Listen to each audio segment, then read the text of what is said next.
स्वागत है आप सभी का मेरे इस YouTube चैनल में, जिसमें हम बात करेंगे आज 29 जनवरी करंट अफेयर्स के बारे में। शुरू करते हैं क्वेश्चन को। तो अंतर्राष्ट्रीय जो सीमा शुल्क दिवस है, सीमा शुल्क जो दिवस है अंतर्राष्ट्रीय, ये कब मनाया गया है? तो ये 26 जनवरी को मनाया गया है। अंतर्राष्ट्रीय सीमा शुल्क दिवस 26 जनवरी को हमारा गणतंत्र दिवस भी मनाया जाता है भारत का, और अंतर्राष्ट्रीय सीमा शुल्क दिवस भी 26 जनवरी को मनाया जाता है। ठीक है, अब बात करें, इस अंतर्राष्ट्रीय सीमा शुल्क दिवस जो है ये हमें WCO की स्थापना की याद दिलाता है। WCO क्या है? WCO जो है ये जो सीमा पार जो व्यापार होते हैं उनका जो संचालन होता है, जिसमें वो शुल्क देते हैं, उसके महत्व को ये हमें दर्शाता है। ठीक है ना। अब बात करें इसकी थीम के बारे में। इसकी थीम क्या रही अंतर्राष्ट्रीय सीमा शुल्क दिवस की? तो थीम जो है काफी इंपॉर्टेंट रहती है। यूपीएससी, यूपीपीएससी और एसएससी, इन तीनों में ये काफी इंपॉर्टेंट रहता है कि थीम पूछ ली जाती है। तो इसकी जो थीम रही है वो रही है कस्टम्स एंगेजिंग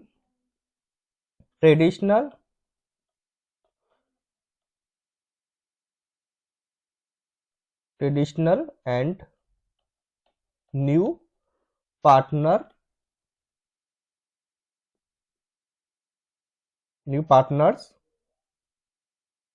विथ प्रपोज, यानी custom engaging traditional and new partner with purpose इसकी थीम रही है अंतर्राष्ट्रीय सीमा शुल्क दिवस की, जो कि बनाया गया 26 जनवरी को। ठीक है ना।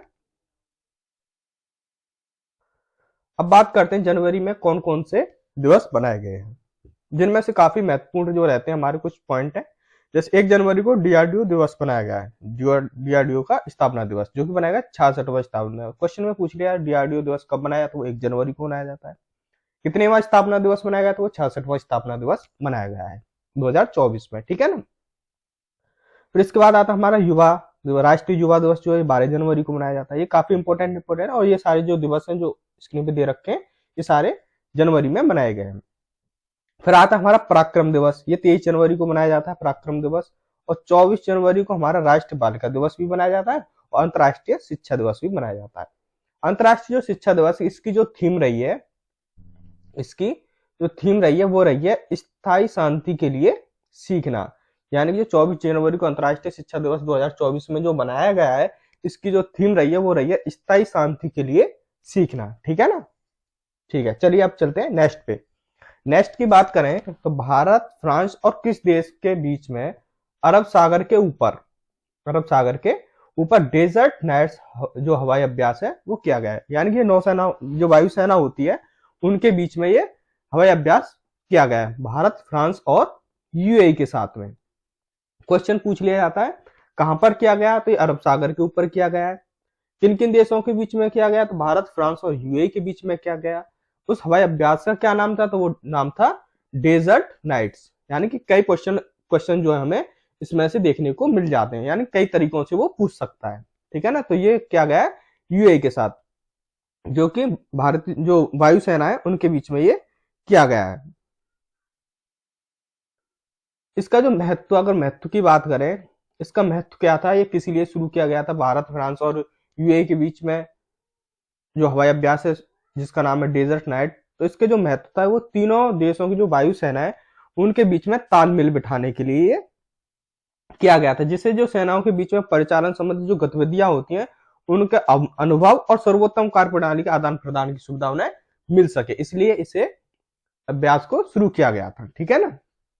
ठीक है, अब बात कर लेना भारत और UAE के बीच में संबंध के लिए कितने पॉइंटों के बारे में, कौन कौन से पॉइंट है। तो भारत गवर्नमेंट जो है हमारी, तो जो UAE में भारत पार्क बनाने की योजना बना रही है, जो कि बना रही है UAE में। ठीक है ना। ये कुछ पॉइंट है हमारे इंपोर्टेंट, जो कि भारत सरकार की ओर से, यानी भारत और UAE के बीच में चल रहे हैं। ठीक है, दूसरा पॉइंट हमारा ये है, भारत और UAE के बीच में डेजर्ट साइक्लोन, ये हमारा था डेजर्ट नाइट, जो कि हवाई जो अभ्यास किया गया था वायुसेनाओं के बीच में, और ये किया गया हमारा सैन्य अभ्यास डेजर्ट साइक्लोन 2024, ये किया गया राजस्थान के थार जगह में। ठीक है ना। पूछ लिया डेजर्ट साइक्लोन 2024, तो ये राजस्थान में किया गया, भारत और यूएई के बीच में, ठीक है ना। तीसरा पॉइंट हमारा ये है, जो प्रधानमंत्री नरेंद्र मोदी अबू धाबी में, यूएई में एक जगह है अबू धाबी, अबू धाबी में बीएपीएस का जो हिंदू मंदिर है उसका उद्घाटन करेंगे, जो कि किया जाएगा नरेंद्र मोदी जी द्वारा अबू धाबी में, ठीक है ना। और चौथा पॉइंट हमारा यह है, दुनिया का सबसे बड़े सिंगल साइट और सौर ऊर्जा संयंत्र का उद्घाटन यूएई में किया जाएगा। ये दुनिया का सबसे बड़ा सिंगल साइट और सौर ऊर्जा संयंत्र, ठीक है ना, इसका उद्घाटन यूएई में किया जाएगा। ये थे हमारे 4 पॉइंट जो भारत यूएई के बीच में था, यानी कि भारत सरकार जो यूएई में भारत पार्क बनाने की योजना बना रही है। डेजर्ट साइक्लोन 2024 जो है, जो राजस्थान के थार में शुरू किया गया था, ठीक है ना। और चौथा पॉइंट ये था, जो अबू धाबी यूएई में एक जगह है जहां पे बीएपीएस के हिंदू मंदिर का उद्घाटन किया जाएगा, जो कि भारत के प्रधानमंत्री यानी पीएम के द्वारा किया जाएगा। चौथा पॉइंट ये था, यूएई में सिंगल साइट सौर ऊर्जा संयंत्र का उद्घाटन यूएई में किया जाएगा, ठीक है ना। ठीक है, चलते हैं अब नेक्स्ट पे। नेक्स्ट की बात करें तो हाल ही में गृह मंत्री अमित शाह ने वर्चुअल मोड से ई बसों का उद्घाटन किया। वर्चुअल मोड की बात करें तो वर्चुअल मोड होता है वीडियो कॉन्फ्रेंसिंग के जरिए किसी चीज का उद्घाटन करना, वहां पे उपस्थित न होना, एक वीडियो के माध्यम से उस चीज का उद्घाटन कर देना, ये होता है हमारा वर्चुअल मोड, ठीक है ना। जो प्रेजेंट में गृह मंत्री अमित शाह इनके द्वारा ये किया गया है। तो ये कहां पर किया गया, तो ये जम्मू कश्मीर में किया गया है। अब बात कर लेते हैं जम्मू कश्मीर के कुछ पॉइंटों के ऊपर बात।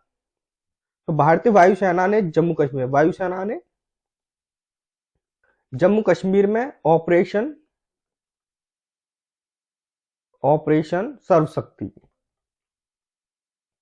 सर्वशक्ति चलाया हुआ है। दूसरा पॉइंट है पीएम विश्वकर्मा जो योजना है, पीएम विश्वकर्मा योजना, ये पहला ऐसा केंद्र शासित यानी यूनियन टेरिटरी यानी पहला ऐसा राज्य है जिसमें पीएम विश्वकर्मा योजना लागू करने वाला ये पहला राज्य बन गया है, जिसका नाम है जम्मू कश्मीर, ठीक है ना। तीसरा पॉइंट ये है जिसमें हम अटल डुल्लू जो है ये मुख्य सचिव के रूप में नियुक्त किए गए हैं जम्मू कश्मीर में, ठीक है ना। चौथे पॉइंट की बात करें तो जम्मू कश्मीर के किश्तवाड़ जिले में, जम्मू कश्मीर एक जिला है जिसका नाम है किश्तवाड़, जिसमें केसर को जीआई टैग दिया गया है। तो ये थे कुछ हमारे जम्मू कश्मीर के पॉइंट। पहला पॉइंट था हमारा, कश्मीर में वायुसेना ने ऑपरेशन सर्वशक्ति चलाया हुआ है। पीएम विश्वकर्मा जो योजना है वो पहला ऐसा केंद्र शासित राज्य है जिसमें ये लॉन्च की गई है, ठीक है ना। ठीक है, तीसरा ये है जो अटल डुल्लू जो है ये मुख्य सचिव के रूप में नियुक्त किए गए हैं जम्मू कश्मीर में। चौथे पॉइंट की बात करें तो कश्मीर का जो किश्तवाड़ जिला है वहां का जो केसर है उसे जीआई टैग दिया गया है। अब क्वेश्चन हमारा ये था, तो गृह मंत्री अमित शाह ने वर्चुअल मोड से ई बसों का उद्घाटन कहां पे किया गया, तो जम्मू कश्मीर में किया गया है। वीडियो अच्छी लगा लाइक शेयर एंड सब्सक्राइब जरूर कर लिया करो। चलते हैं हम नेक्स्ट क्वेश्चन पे।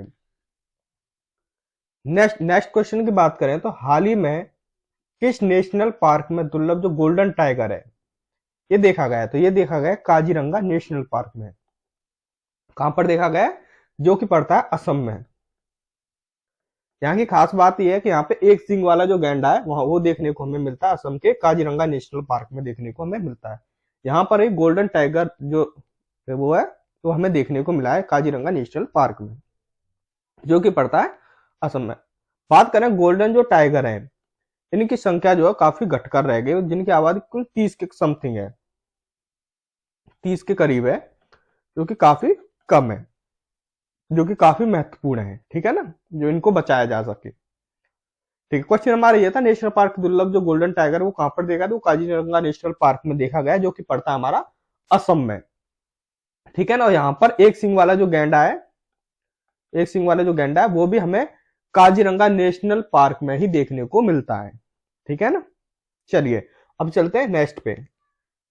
नेक्स्ट की बात करें तो हाल ही में आईसीसी ने भारतीय खिलाड़ी को पुरुष one day cricketer of the year 2023 घोषित किया गया है। 2023 का किसे घोषित किया गया है? तो ये किया गया है विराट कोहली को। विराट कोहली को आईसीसी के भारतीय खिलाड़ी को पुरुष one day cricketer of the year 2023 घोषित किया गया है। अब जानते हैं कुछ महत्वपूर्ण पॉइंट, जैसे ऑस्ट्रेलिया के खिलाड़ी जिनका नाम है उस्मान, ये ऑस्ट्रेलिया के जिनका नाम है उस्मान ख्वाजा, जो कि test cricket of the year बने हैं, जो कि बने हैं टेस्ट ऑफ द ईयर। ठीक है ना, पूछ लिया जाता है टेस्ट ऑफ द ईयर कौन बना है, तो उस्मान ख्वाजा बने, जो कि ऑस्ट्रेलिया के खिलाड़ी हैं। ठीक है, नेक्स्ट पॉइंट की बात करें तो नेक्स्ट पॉइंट हमारा सूर्य कुमार जो यादव है, सूर्य कुमार यादव, सूर्य कुमार यादव को सर्वश्रेष्ठ टी20 सर्वश्रेष्ठ टी20 क्रिकेट का अवार्ड इन्होंने जीता है, जो कि जीता है सूर्य कुमार यादव ने। थर्ड पॉइंट की बात करें तो ऑस्ट्रेलिया के कप्तान और तेज गेंदबाज जिनका नाम है पैट कमिंस, पैट कमिंस, जो कि क्रिकेटर ऑफ द ईयर चुने गए। क्रिकेट ऑफ द ईयर कौन चुना गया? तो ये चुने गए पैट कमिंस, जो कि एक ऑस्ट्रेलिया के कप्तान है। ठीक है ना, चलिए अब चलते हैं नेक्स्ट क्वेश्चन। नेक्स्ट क्वेश्चन की बात करें तो हाल ही में किसने पहला अंतरराष्ट्रीय टेबल टेनिस का खिताब जीता गया? तो ये टेबल जो टेनिस का खिताब है ये जीता है श्रीजा अकुला ने। श्रीजा अकुला ने पहला अंतरराष्ट्रीय टेबल टेनिस इन्होंने जीता है। ये भारत में 2 बार नेशनल चैंपियन रह चुके हैं, 2 बार नेशनल चैंपियन रहे हैं, जो कि रहे हैं भारत में। इंटरनेशनल में इन्होंने ये टेबल टेनिस का खिताब जो है जीता है, जिनका नाम है श्रीजा अकुलान। ठीक है ना, ये उनके करियर का सबसे पहला अंतरराष्ट्रीय अवार्ड है, यानी खिताब है, जो कि इन्होंने जीता है। ठीक है, चलते हैं अब नेक्स्ट पे। नेक्स्ट की बात करें तो हाल ही में बीएसएफ के किस जवान ने मरणोपरांत राष्ट्रपति जो पदक है वो मिला है? मरने के बाद में, यानी कि राष्ट्रपति पदक उन्हें दिया गया, तो वो दिया गया शिशुपाल सिंह और समला राम विष्णु को। इन दोनों, यानी ये दोनों बीएसएफ के जवान थे जिन्हें मरने के बाद राष्ट्रपति पदक से इन्हें सम्मानित किया गया है। अब बात करें कुछ महत्वपूर्ण पॉइंटों के बारे में। पहला पॉइंट है हमारा घुड़सवारी के लिए अर्जुन अवार्ड। अर्जुन जो अवार्ड है घुड़सवारी के लिए दिया जाता है, अर्जुन अवार्ड, ये भी याद रखना। घुड़सवारी के लिए जो अर्जुन अवार्ड पाने वाली पहली भारतीय महिला है जिनका नाम है दिव्यकृति सिंह। दिव्यकृति सिंह, ये अर्जुन अवार्ड से इन्हें सम्मानित किया गया, दिव्यकृति सिंह को, जो कि घुड़सवारी के लिए इन्हें सम्मानित किया गया है।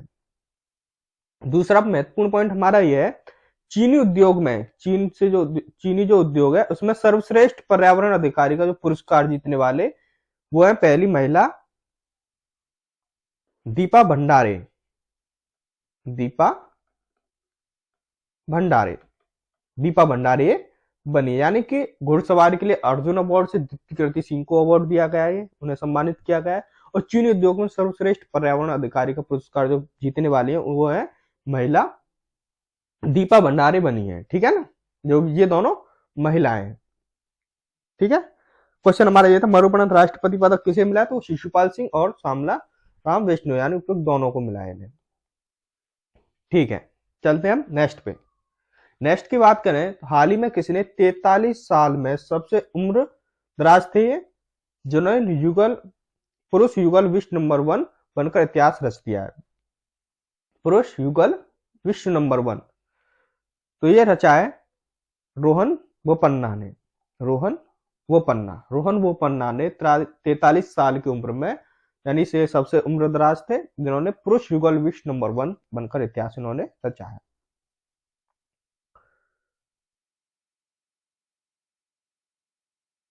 अब बात करें ये किन किन के बीच में हुआ था, तो ये हुआ था भारतीय ये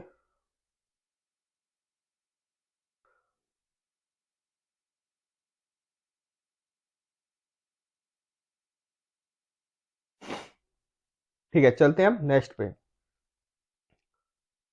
नेक्स्ट की बात करें तो हाल ही में किस देश ने पहली बार नाइट्रोजन गैस से सजाए मौत दी गई है? तो ये दी गई है अमेरिका में।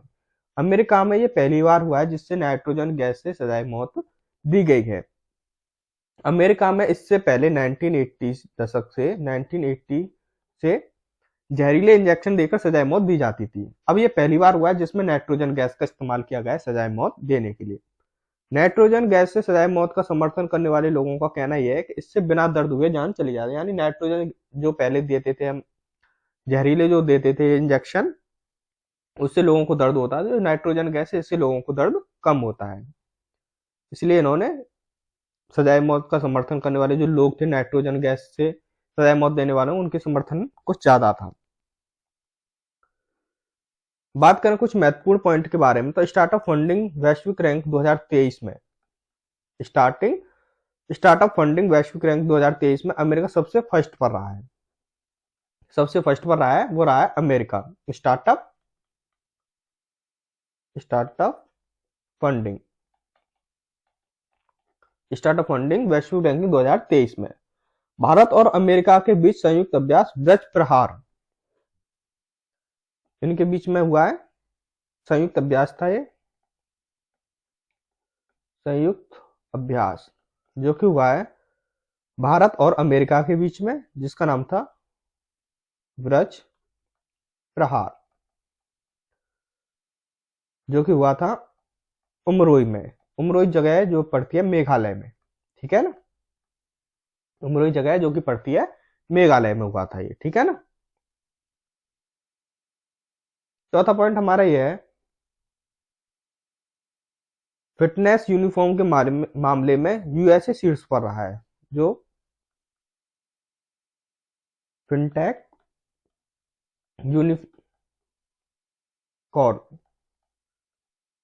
यूनिकॉर्न के मामले में यूएसए यानी अमेरिका जो है सबसे फर्स्ट रैंकिंग पर ये रहा है, ठीक है ना। पांचवा पॉइंट हमारा ये है, भारत के बाहर डॉक्टर भीमराव अंबेडकर यानी कि डॉक्टर भीमराव अंबेडकर की सबसे बड़ी जो प्रतिमा का अनावरण जो है वो अमेरिका में किया जा रहा है, ठीक है ना। पूछ लिया जाता है डॉक्टर भीमराव अंबेडकर की भारत से बाहर कहां पर प्रतिमा बनाई गई है, तो ये बनाई गई है मैरीलैंड में। मैरीलैंड एक जगह है अमेरिका में जहां पर डॉक्टर भीमराव अंबेडकर की जो प्रतिमा का अनावरण यहाँ पर किया जा रहा है, जो कि सबसे बड़ी होगी, ठीक है ना। ठीक है, चलते हैं अब नेक्स्ट पे। नेक्स्ट की बात करें तो हाल ही में किसने शतरंज में 4 बार महिला विश्व चैंपियनशिप जो है वो चीन की वेनिजुन को हराया है? तो ये हराया आर प्रज्ञानंद ने, जो कि भारतीय खिलाड़ी, शतरंज के भारतीय खिलाड़ी है। इन्होंने विश्वनाथ आनंद को पीछे छोड़कर भारत के नंबर 1 शतरंज खिलाड़ी आर प्रज्ञानंद ये बने हैं। इन्होंने पछाड़ा है विश्वनाथ को, विश्वनाथ